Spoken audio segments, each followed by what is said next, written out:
On se retrouve avec Emeric qui est surnommé Wablext Exactement. et qui est abonné à la chaîne depuis quelques temps déjà, donc qui a fait top 64 avec Altergeist. Oui, c'est ça. Donc on s'est croisés dans l'event et on a décidé de faire son deck profile évidemment. Donc il va vous le présenter juste après. Juste avant ça, tes match-up, contre quoi t'es tombé? Alors, j'ai tombé contre un peu tout ce qui était méta, plusieurs Salas, un Orcus seulement, 2 ou 3 fois des Thunder Dragons et 3 fois des Sky Strikers. Pas de chance pour les Thunder Dragons. Oui, exactement. J'en ai pas vu un seul et ça m'arrange, hein, à part en side event. Donc t'as perdu en top 64 Exactement. contre quoi? Alors, j'ai perdu contre Sky Striker. J'ai quelques cartes contre lui, mais il faut les piocher. Voilà. Ouais, Elles sont pas toujours en main. T'as pas eu de chance sur la gros. Oui. De toute façon, on va voir son deck profile juste après et vous allez voir donc toutes les stratégies qu'il a utilisées. Il vous expliquera tous les combos en fin de vidéo. J'espère que ça vous plaira. Merci à toi, Emeric. Mais merci à toi. Et puis, je vous laisse avec son deck profile.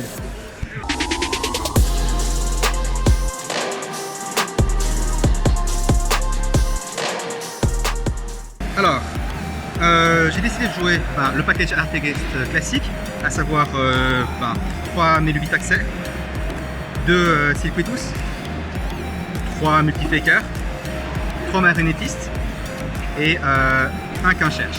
Donc rien de particulier, c'est les ratios standards. Et en monstre, je finis avec 3 Entrap, 3 H, la plus polyvalente. Ensuite, en piège, je joue les pièges Altergeist classiques.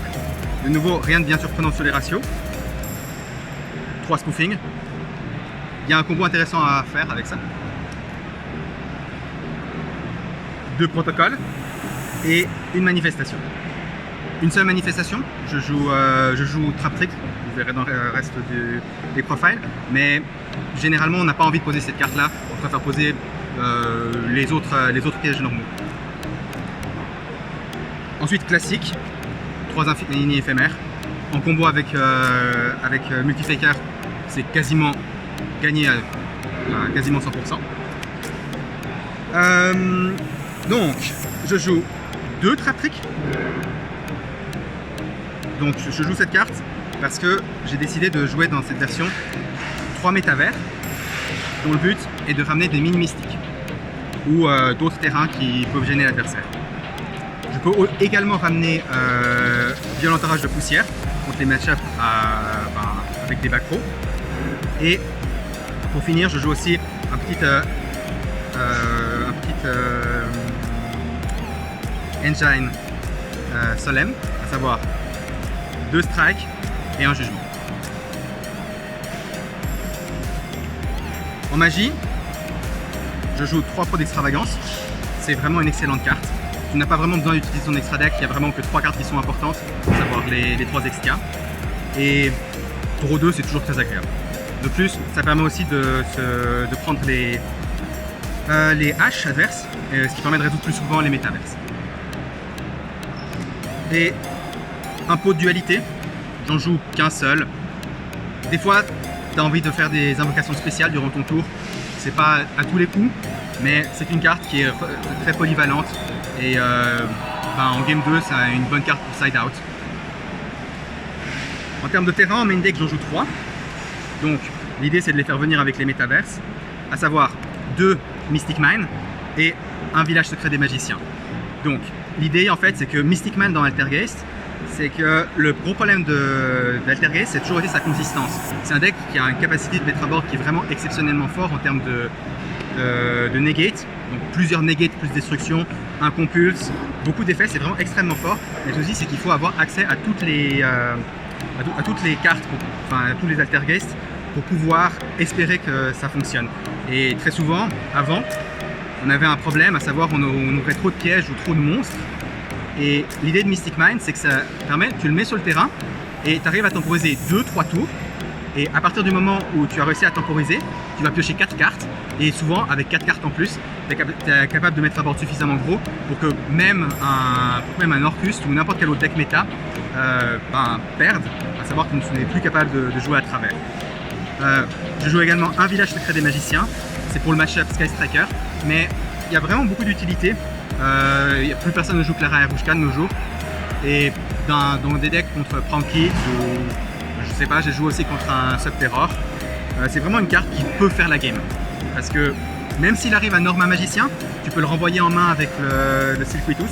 Donc c'est vraiment une carte que j'ai trouvé vraiment très forte. En extra deck, on va dire que je joue 6 cartes. On commence par 3 Link Kuriboh. Le but c'est de les virer pour pour proc l'effet de Melusic, donc de pouvoir ajouter un Altergeist de son deck à sa main.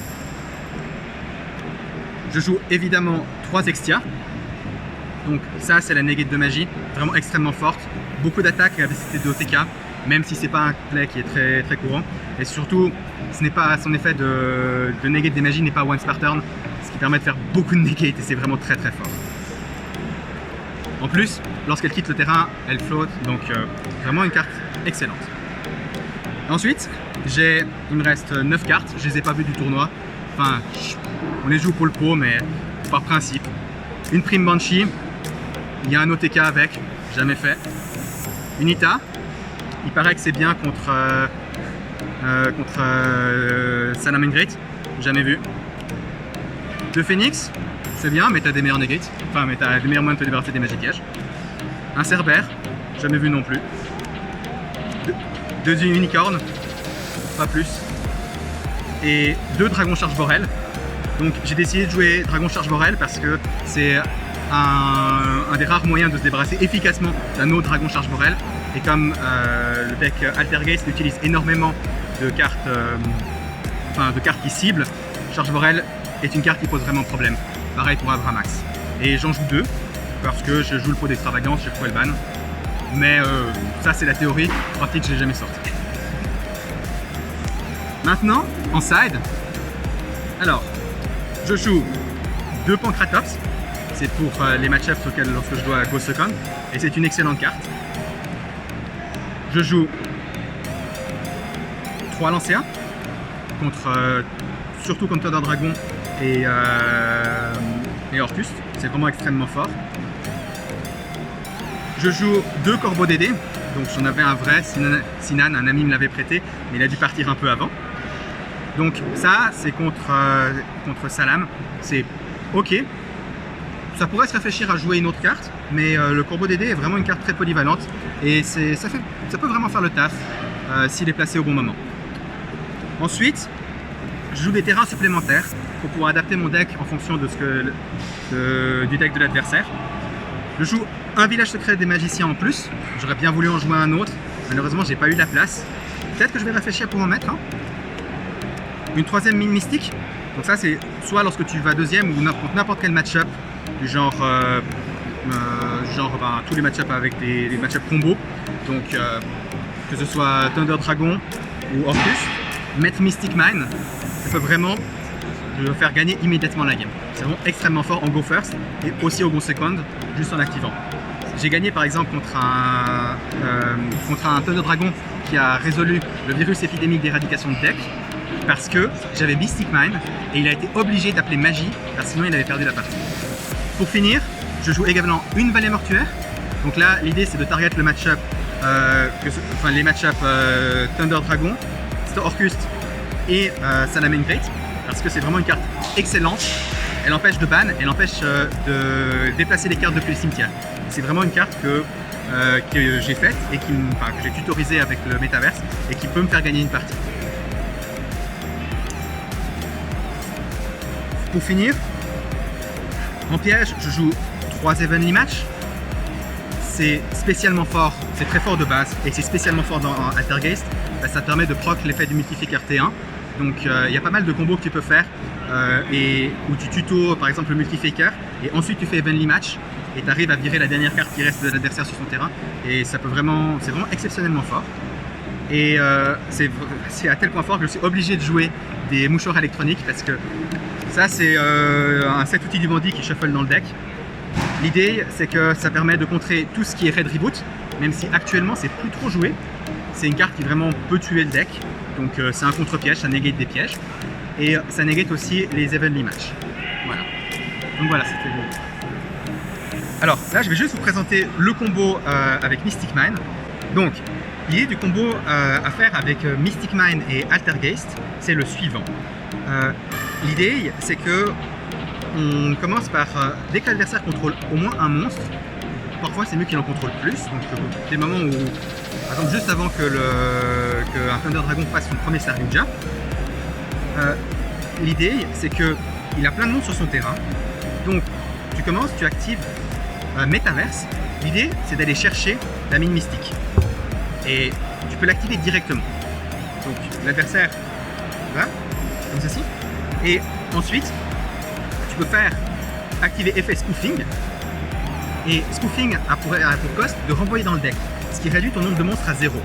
Ça te permet de tutoriser une autre carte, par exemple Melusic. Et l'idée c'est que maintenant l'adversaire il n'a plus d'effet de monstre, il est bloqué, et souvent, par exemple Thunder Dragon, il passe tour. Donc l'idée c'est que maintenant, tu commences ton tour, gros, standby phase, main phase, tu invoques normalement Melusic, battle phase, tu tapes directement, tu infliges 500. Tu peux faire son effet d'envoyer une carte du terrain au cimetière. Fais toujours attention à garder au moins un monstre au terrain. Main phase 2, effet spoofing, tu renvoies l'Altergeist Melusic dans le deck et tu le retuto. Voilà. Je vais vous présenter maintenant un deuxième combo qu'il est possible de faire avec le deck Altergeist. Donc là, c'est plutôt une fois qu'on a side, c'est quelque chose à savoir lorsque vous jouez contre, c'est quelque chose qu'il peut faire.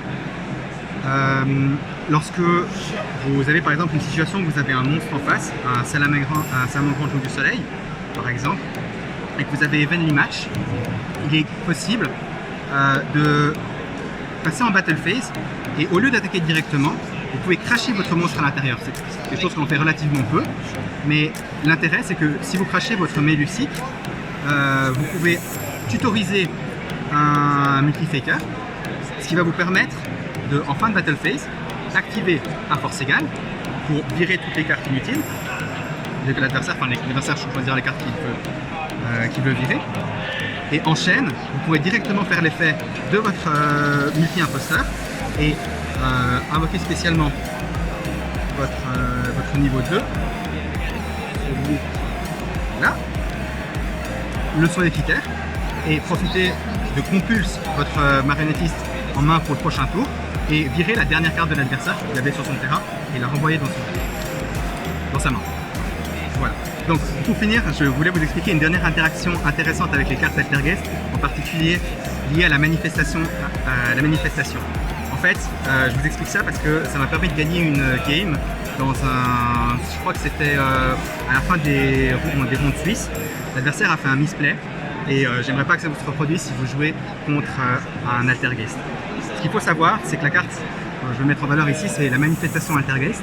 C'est une carte piège simple qui a un effet de Monster Reborn, donc elle fait revenir un Altergeist du cimetière en position d'attaque et elle va s'équiper à elle. Ensuite, si elle quitte le terrain, le monstre sera détruit, et si le monstre quitte le terrain, la manifestation sera détruite également.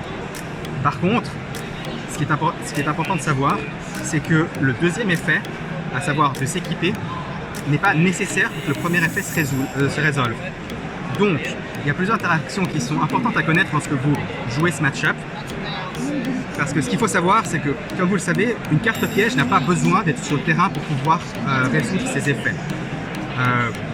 D'où la blague du est-ce que profond espace mystique négate.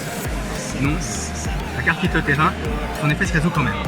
Donc, dans le cas présent, manifestation Altergeist, il y a des choses qui peuvent se passer de la manière suivante. Prenons le cas d'abord avec spoofing. Si vous décidez d'activer la manifestation Altergeist, vous choisissez un monstre dans votre cimetière que vous voulez invoquer spécialement, vous pouvez faire l'effet de spoofing pour renvoyer cette carte-là dans le deck et plutôt un autre monstre Altergeist.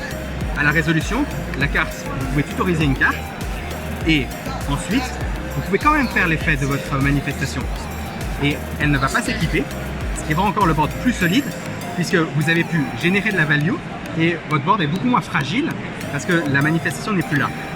Il est également possible de faire la même chose dans la situation où vous avez une situation comme ceci. Il est plus dedans. Vous avez une situation comme ceci. Vous faites effet, vous activez votre manifestation Altergeist pour récupérer cette carte-là. Vous faites effet sollicitaire pour renvoyer cette carte dans votre main et renvoyer un monstre de l'adversaire. vous renvoyez le monde sur l'adversaire et vous faites quand même une invocation spéciale. En termes de card advantage, c'est vraiment exceptionnellement fort. Vous pouvez réutiliser la manifestation au prochain tour, c'est tout bénéfice.